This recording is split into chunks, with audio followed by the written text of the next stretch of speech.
본문은 사무엘하 24장 1절에서 17절. 제목은 다윗의 인구조사입니다. 이스라엘 백성들이 범죄하였고 여호와께서 이스라엘을 향하여 진노하셔서 그들을 징계하고자 하셨습니다.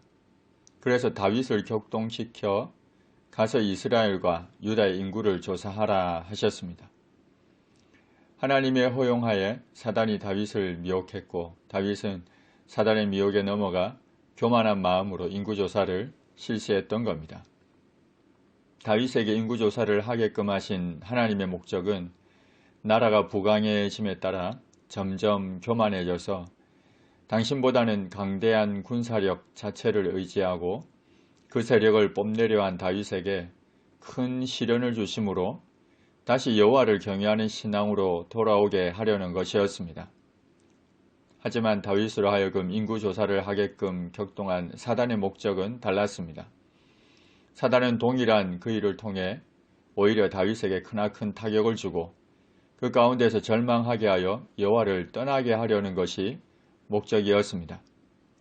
즉 하나님께서는 근본적으로 자비로운 동기에서 다윗과 및 그의 백성이 배워야 할 교훈을 그들에게 가르쳐주며 또한 그들을 영적으로 성장시키고 겸손하게 만들기 위하여 다윗으로 하여금 인구조사를 하도록 부추기신 반면에 사단은 근본적으로 악의에 찬 동기에서 이스라엘에 혹독한 타격을 가하며 다윗에게 크나큰 상처를 주기 위하여 다윗을 부추겼던 겁니다. 왕이 그 곁에 있는 군사령관 요압에게 명했습니다. 너는 이스라엘 모든 지파 가운데로 다니며 이제 다한에서부터 브엘세바까지 인구를 조사하여 백성의 수를 내게 보고하라. 여기서 백성의 수는 여성과 노인, 어린이를 제외한 성인 남자들의 수를 말합니다. 보통 인구조사는 세금 징수, 노동 인구조사, 군사적 징벌 등을 위해 실시됩니다. 다윗의 인구조사는 군사적 징벌을 위한 준비였다고 볼 수도 있고 자신의 인간적 자랑과 과시 욕구에 의한 것으로도 볼 수 있습니다. 나아가 하나님의 통치를 부정하는 행위라고도 볼 수 있습니다. 이것을 간파한 요압은 왕의 명령에 순종하기에 앞서 왕에게 간합니다. 이 백성이 얼마든지 왕의 하나님 여호와께서 100배나 더하게 하사 내 조왕의 눈으로 보게 하시기를 원하나이다. 그런데 내 조왕은 어찌하여 이런 일을 기뻐하시나이까?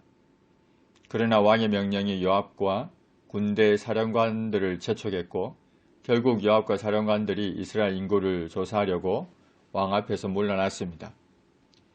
인구조사를 위해 요단을 건너 갓 골짜기 가운데 성읍 아루엘 오른쪽 곧 야셀 맞은 쪽에 이르러 장막을 쳤습니다. 이곳을 거점으로 삼았습니다. 그런 후에 요단강 동편 남쪽을 조사하고 이어 북쪽을 조사한 후에 시돈과 두로를 거쳐 내려와 유다 남쪽 브엘세바에까지 이르렀습니다. 그들 무리가 국내를 두루 돌아 9달 20날 만에 예루살렘에 이르렀습니다. 요압이 백성의 수를 왕께 보고했는데 곧 이스라엘에서 칼을 빼는 담대한 자가 80만 명이요 유다 사람이 50만 명이었습니다. 다윗이 백성을 조사한 후에 그의 마음에 자책하고 하나님께 회개했습니다. 내가 이 일을 행함으로 큰 죄를 범하였나이다. 여호와여 이제 간구하옵나니 종의 죄를 사하여 주옵소서. 내가 심히 미련하게 행하였나이다.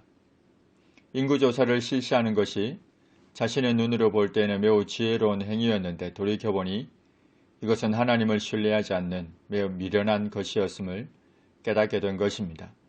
다윗이 아침에 일어날 때 여호와의 말씀이 다윗의 선견자 된 선지자 갓에게 임했습니다.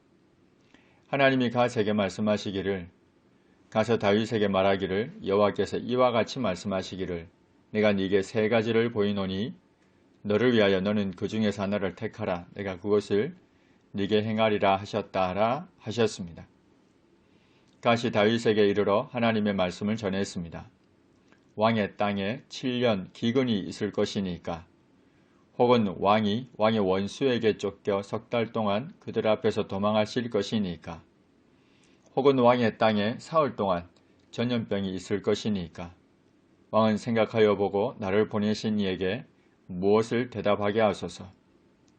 하나님은 셋 중에 하나를 선택하도록 다윗에게 기회를 주셨습니다. 이는 하나님의 크신 은총과 자비라고 할 수 있습니다. 그러나 다윗은 자신에게 그 이상의 은총과 자비가 필요함을 깨달을 수밖에 없었을 겁니다. 다윗이 이 선택사항 중 어느 하나도 감당할 능력이 없었기 때문입니다. 그래서 지금 다윗에게 필요한 것은 선택의 기회가 아닌 하나님의 자비였습니다. 다윗이 갓에게 말했습니다. 내가 고통 중에 있도다. 청하건대 여호와께서는 긍휼이 크시니 우리가 여호와의 손에 빠지고 내가 사람의 손에 빠지지 않기를 원하노라.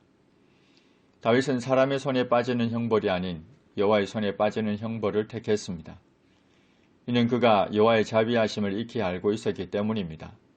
사람의 손에 빠지는 것은 사람의 도움을 통해 그 공경에서 벗어날 수 있는 상황을 가리키며 여호와의 손에 빠지는 것은 여호와의 도움으로만 그 공경에서 벗어날 수 있는 상황을 가리키는 것으로 볼 수 있습니다. 다윗은 자신의 죄악으로 인해 발생한 이번 재앙과 그것의 해결 역시 오로지 여호와 하나님께 전적으로 맡기고자 했던 것입니다.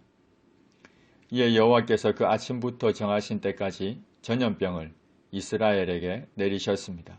단에서 브엘세바까지 백성의 죽은 자가 7만 명이었습니다.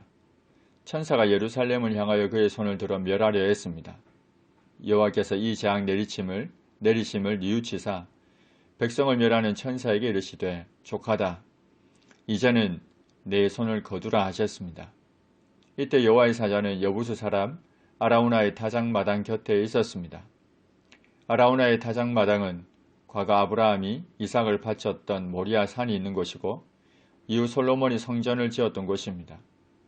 다윗이 백성을 치는 천사를 보고 곧 여호와께 기도합니다. 나는 범죄하였고 악을 행하였거니와 이 양무리는 무엇을 행하였나이까? 청하건대 죄 손으로 나와 내 아버지의 집을 치소서. 다윗은 백성이 아닌 자신과 자신의 집에 벌을 내려주시기를 구했습니다.